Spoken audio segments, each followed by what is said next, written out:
7월 22일 목요일 시편 14편 1절부터 7절까지의 말씀입니다. 세상에는 하나님이 없다라고 믿는 사람이 있고 하나님이 계신지 안 계신지 상관이 없다라고 말하는 사람들도 있습니다. 공통점은 그들의 마음속에 하나님이 계시지 않으므로 하나님께서 그들의 삶에 사랑과 은혜를 주셔도 전혀 깨닫지 못합니다. 성도는 악으로 가득한 세상 속에서 믿음을 지키며 살아가는 것이 불가능하게 보일 때가 많이 있지요.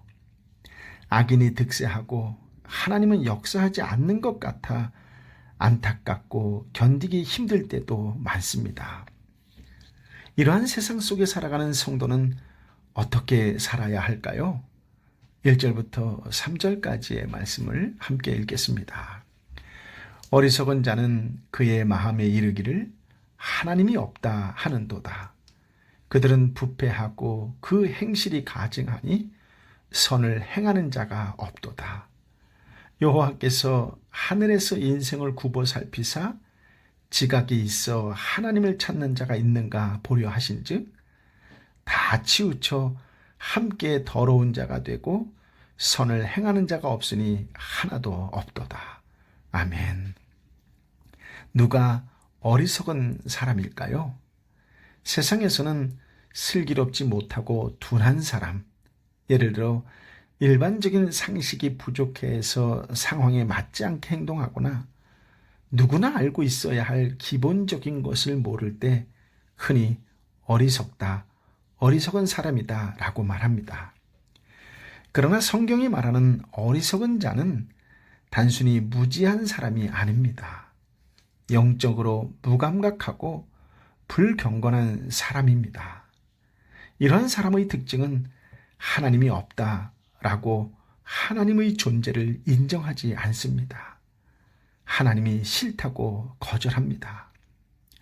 어리석은 자들은 자신의 가치와 기준이 바르다고 생각하고 그에 따라 살려고 하며 자기 자신을 삶의 중심에 두고 모든 것을 판단하며 살아갑니다. 그러니 하나님의 존재를 인식하지 못할 뿐 아니라 인식하려고 하지도 않습니다.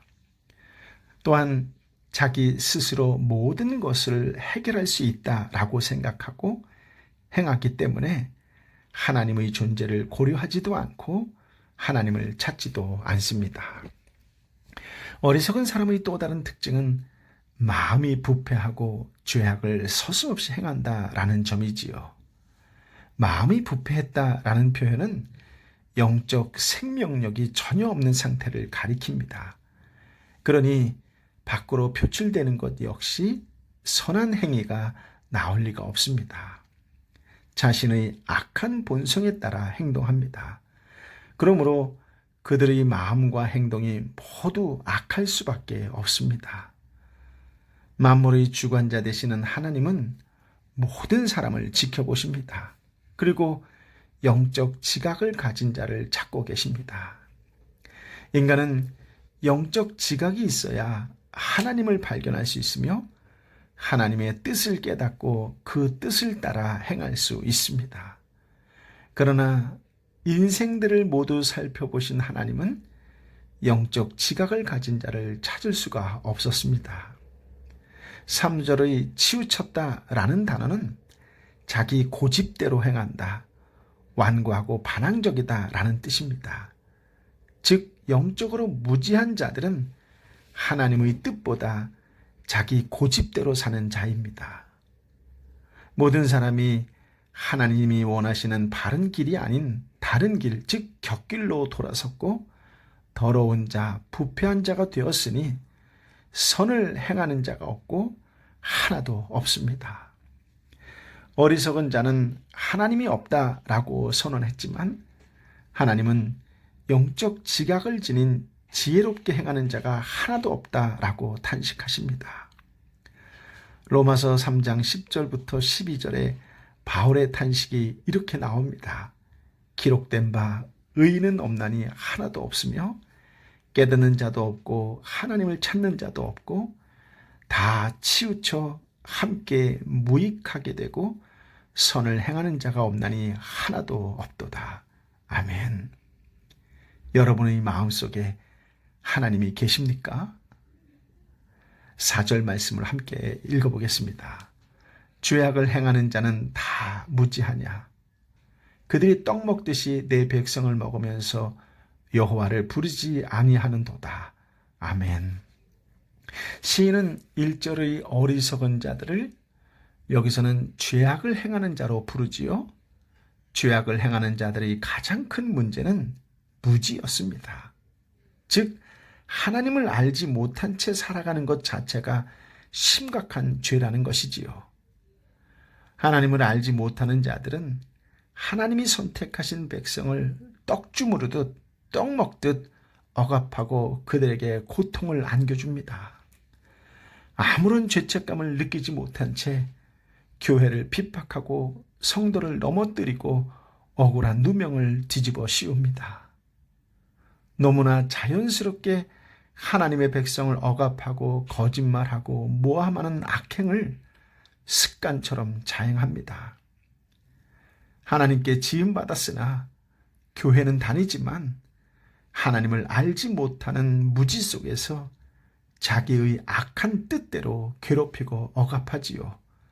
그리고 아무 일도 없었다는 식으로 당당하게 살아갑니다. 그들은 하나님을 부르지 않습니다. 아니, 표면적으로는 부르는 듯한데 하나님의 존재를 전혀 의식하지 않습니다. 거리낌 없이 교회 안에서도 거짓말, 의심, 모함 등으로 악을 행하기 때문입니다. 하나님을 떠난 인간은 필연적으로 추악한 행동을 하게 되어 있습니다. 마음 깊숙이 두려움을 느끼지만 결국 하나님을 찾지 않고 회개하지 않습니다. 그들의 삶은 악이요, 그 필연적인 결과는 하나님의 심판입니다. 그러므로 성도는 하나님께서 자신에게 삶을 부여해 주셨다라는 사실을 바로 인식해야 합니다. 이런 인식은 다른 사람의 삶도 귀하게 여기는 태도에서 나타납니다. 이것이 바로 올바른 지식이며 하나님에 대한 바른 지식입니다. 5절 6절 말씀을 함께 읽어볼까요? 그러나 거기서 그들은 두려워하고 두려워하였으니 하나님이 의인의 세대에 계심이로다. 너희가 가난한 자의 계획을 부끄럽게 하나 오직 여호와는 그의 피난처가 되시도다. 아멘. 본문의 거기서 라는 단어는 악인들이 하나님의 백성을 떡 먹듯이 먹어 치우던 현장을 말합니다. 거기서 하나님이 안 계신다고 큰 소리치며 자기 마음대로 살아가던 어리석은 자들, 죄악을 행하던 자들이 두려워 떨 것입니다. 왜냐하면 하나님이 의인의 세대와 함께 하시기 때문이지요. 악인들은 하나님이 의인들 가운데 함께 계시고 구원을 베푸시는 것을 보고 극심한 두려움을 느끼고 겁에 질릴 것입니다. 하나님은 당신의 뜻에 순종하며 살아가는 의인들과 함께 하시며 그들을 보호하시고 그들의 삶에 개입하십니다. 악인들은 가난한 자, 즉 의롭게 행하는 자들의 계획을 지속적으로 방해하고 억압해서 그 뜻을 이루지 못하게 하지만 하나님은 그들의 피난처가 되어 보호해 주십니다. 우리가 사는 이 땅은 마치 악인들이 득세하는 것 같아도 하나님을 무시하고 악을 행하는 자들 모두 두려움에 떨게 될 날이 분명히 올 것이라는 확신을 가지시기를 바랍니다. 이제 7절 말씀을 함께 읽어볼까요? 이스라엘의 구원이 시온에서 나오기를 원하도다. 여호와께서 그의 백성을 포로된 곳에서 돌이키실 때에 야곱이 즐거워하고 이스라엘이 기뻐하리로다. 아멘. 다윗은 이스라엘 공동체에 하나님의 구원이 임하기를 소망합니다. 하나님은 시온에서 구원을 베푸실 것입니다. 하나님의 백성은 악인들의 압제 곧 포로된 곳에서 돌이키시는 하나님의 구원을 경험하게 될 것입니다. 하나님의 언약을 맺으신 이스라엘 공동체 속에서 행하심이 백성들에게는 기쁨이고 즐거움이 됩니다. 그렇습니다. 믿음이란 주님이 다시 오신다는 확신을 하는 것입니다. 인간 사회는 완전히 부패했습니다. 그러나 성도는 그 속에서도 구원을 베푸시는 하나님을 바라보는 것입니다. 하나님의 손에서 모든 죄악의 심판을 받고 의인이 회복되고 높임을 받을 것임을 확신하는 것이지요. 그동안 흘린 눈물을 닦아주시고 위로해 주실 것입니다. 이날을 소망하며 현실의 어려움과 불의한 상황을 견디고 믿음을 지키는 성도가 됩시다. 저와 여러분의 삶 가운데 참 평안과 기쁨과 자유를 누리시길 피난처 되어주시는 예수님의 이름으로 축복합니다. 아멘. 아버지 하나님, 오늘 참으로 귀한 말씀, 생명의 말씀을 허락하여 주시니 감사합니다. 내 인생에서 참 주인 되시는 우리 주님을 만난 것은 하나님이 저에게 주신 가장 큰 은혜요, 축복이요, 선물입니다. 주님을 만나 행복이 무엇인지 알게 되었고, 주님을 만나 이 땅에 존재하는 이유가 무엇인지, 이 땅에 존재하는 목적이 무엇인지 분명히 알게 되었습니다. 어리석은 자가 아니라 영적 지각을 가진 자로 주님의 뜻에 순종하는 자로 살아가는 믿음의 한 사람이 되게 하여 주옵소서. 어떤 상황과 환경 속에서도 하나님의 뜻이 무엇일까? 늘 그 뜻을 아는 자가 되고 그 뜻에 순종하는 자로 살아가는 것을 통하여 하나님께 영광이 되고 이 땅에 눈물 흘리는 자들의 눈물을 한 번도 닦아줄 수 있는 신실한 그리스도인의 한 사람이 되게 하여 주옵시고 저들의 축복과 은혜와 구원의 통로가 되게 하여 주옵소서. 일그러지고 어그러진 세상에 진정한 중보자로 살게 하여 주옵소서. 육신의 질병으로 아파하고 힘들어하는 형제와 자매를 위하여 누구보다 한 번도 눈물로 기도하는 중보자, 경제적으로 관계적으로 여러 가지 삶의 어려움으로 힘들어하고 지쳐있고 눈물 흘리는 자들을 위로하고 격려하고 끝까지 기도하는 중보자, 살아계신 하나님 앞에 무릎 꿇는 중보자로 살아가게 하여 주옵소서. 오 성령이여, 성령이여, 연약함 위에 임하여 주옵시고 지혜와 능력과 권능으로 덧입혀 주옵소서. 오늘 예수의 이름으로 단호히 당당하게 선포하며 나아가는 하나님의 딸, 하나님의 아들을 붙잡아 주시어서 저들이 선포할 때마다 가슴이 뜨거워지고 삶이 복되게 하여 주옵소서. 예수의 이름으로 해결될지어다. 예수의 이름으로 열릴지어다. 예수의 이름으로 치유될지어다. 예수의 이름으로 회복될지어다.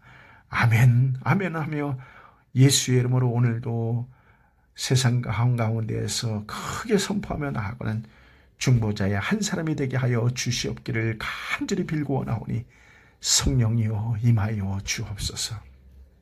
이제는 우리 주님 예수 그리스도의 은혜와 아버지 하나님의 크신 사랑과 성령 하나님의 위로 역사 교통 충만하심이 오늘 주신 말씀을 마음에 품고 온전히 그 마음에 품은 그 말씀 그대로 살아가려고 애쓰고 수고하는 하나님의 사람들 한 사람 한 사람 머리 위에 이름 불러가며 기도하는 하나님의 사람들 한 사람 한 사람 가운데에 삼터와 일터와 공동체와 열방의 선교사님과 선교지 위에 함께하여 주옵기를 간절히 축원하옵나이다.